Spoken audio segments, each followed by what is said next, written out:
নমস্কার, কেমন আছেন সবাই? তনুর রান্নাঘরে নতুন একটি ভিডিওর সাথে সকলকে স্বাগত জানাই। আজ আমি দেখাবো আলু পোস্ত। তো আলু পোস্ত বানানোর জন্য কী আমি নিয়েছি সেটা প্রথমে দেখিয়ে দিই। ভীষণ সহজ, কিন্তু খেতে দুর্দান্ত স্বাদ হয়। আমি কিভাবে আলু পোস্ত বানাই সেটাই কিন্তু শেয়ার করব। তো প্রথমে আমি কিছু এখানে মশলা নিয়ে নিয়েছি। আলু পোস্ততে তেমন কিছুই মশলা লাগে না, আপনারা সকলেই জানেন।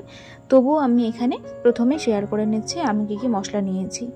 তো প্রথমে এখানে আমি নিয়েছি দুটো শুকনো লঙ্কা। আপনারা কিন্তু শুধু কাঁচা লঙ্কা দিয়েও করতে পারেন। দুটো কাঁচা পাকা লঙ্কা আর 3 চামচ মতন পোস্ত আর হাফ চামচ নিয়েছি 5 ফোড়ন।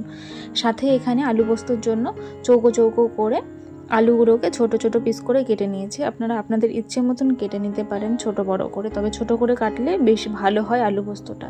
তো প্রথমে এখানে সর্ষের তেল দিয়ে দিলাম 3 টেবিল চামচ। তারপরে শুকনো লঙ্কাটাকে, একটা লঙ্কাকে 2 টুকরো করে দিয়ে দিলাম। সাথে এখানে ফোড়নের জন্য দিয়ে দিলাম 5 ফোড়নটা। আপনারা 5 ফোড়ন দিয়ে এইভাবে একবার ট্রাই করে দেখতে পারেন, অসম্ভব সুন্দর হয় খেতে, একদম অন্যরকম স্বাদ হয়। তারপরে এখানে আলুটা আমি দিয়ে দিলাম। আলুটা দিয়ে আলুটাকে এবারে একটু টাইম নিয়ে বেশ খানিকক্ষণ কিন্তু আলুটাকে ভালো করে ভেজে নিতে হবে, তবে কিন্তু খুব সুন্দর লাগবে খেতে।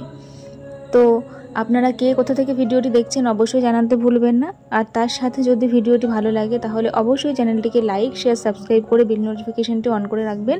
এতে করে আমার ভিডিও নোটিফিকেশন সবার আগে পেয়ে যাবেন। দেখুন আলুগুলো বেশ কিন্তু লালচে লালচে হয়ে এসেছে। এইবারে একটা শুকনো লঙ্কা আর সাথে যেই পোস্তর পেস্ট আর কাঁচা পাকা লঙ্কা নিয়েছিলাম সেই পেস্টটা বানিয়ে নিয়েছি। এরপরে আমি এর মধ্যে পেস্ট করে রাখা পোস্তটা আর লঙ্কা সেটা কিন্তু এর মধ্যে দিয়ে দেবো। দেওয়ার পরে ভালো করে এটাকে মিক্স করে নিচ্ছি। এবারে মিক্সি জারটা ধুয়ে আমি সামান্য এখানে হাফ কাপ মতন জল অ্যাড করে দিলাম। এর মধ্যে দিয়ে আবারও ভালো করে আমি মিশিয়ে নেব। আর সাথে এখানে স্বাদ মতন নুন এবারে আমি দিয়ে দিচ্ছি।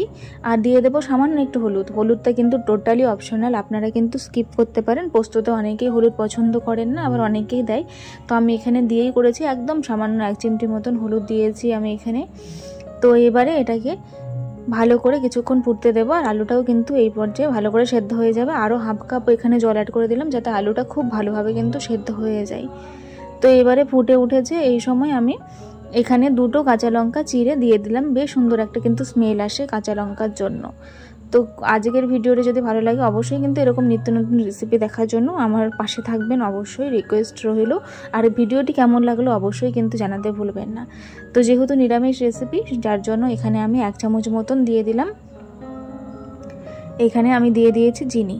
চিনিটা দেওয়ার পরে খুব ভালো করে ফুটিয়ে এরকম মাখা মাখা যখন হয়ে আসবে তখন কিন্তু এটা একদম রেডি হয়ে যাবে খাবার জন্য। জাস্ট গরম ভাতের সাথে বা ডালের সাথে অসম্ভব সুন্দর লাগে আলু পোস্ত। আর সাথে অবশ্যই কিন্তু নামানোর আগে এখানে আমি গ্যাসের ফ্লেমটা যখন বন্ধ করে দেব তার আগেই আমি এখানে দিয়ে দিয়েছি এখানে কাঁচা সর্ষের তেল। এটার জন্য আরও দুর্ধর্ষ লাগছিল খেতে। আজ তবে আসি, দেখা হবে নতুন একটি ভিডিওর সাথে। ধন্যবাদ।